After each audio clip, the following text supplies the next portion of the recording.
சுரேஷ், நீங்க பார்த்தீர்கள் என்றால் அந்த 2 நாள் மிக முக்கியமான கூட்டம் கோவையே தயாராகி வருகிறது. இந்த கூட்டம் பூத் கமிட்டி கூட்டம் என்று சொல்வார்கள். பூத் கமிட்டி கூட்டம் என்றால் பூத் லெவல் நடக்கின்றவர்களை வைத்து நடத்தப்படுகின்ற கூட்டம். இந்த கூட்டம் மேற்கு மண்டலத்தில் நடத்துகிறார்கள் நினைக்கிறேன். இன்னும் இதுவரை தொடர்வார்கள். நீங்கள் இந்த கூட்டத்தில் பார்த்தா ரமேஷ், இதுல வேற என்ன முடிவுகள் எடுப்பார்?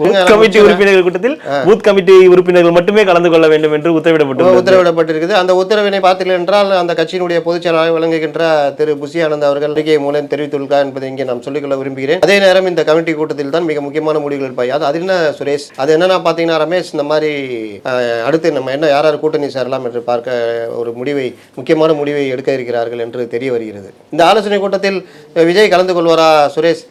சொல்ல முடியாது. அவர் அன்று வருகிறார், அன்று கலந்து. ஆனால் ஒன்று மட்டும் நிச்சயம் ரமேஷ், அந்த கூட்டத்தில் விஜய் பேசுகிறார். கோவையை அதிரவிட தயாரான தாவேக்காவினர் அப்படின்னு இப்போ செய்தி சேனல்கள்லாம் செய்திகள் போட்டுட்டு இருக்காங்க. ஒரு பக்கத்துல பூத் கமிட்டி கூட்டத்துக்கு பூத் கமிட்டி மெம்பர்கள் மட்டும் வரணும் அப்படின்னா எப்படி கோவை அதிரும்?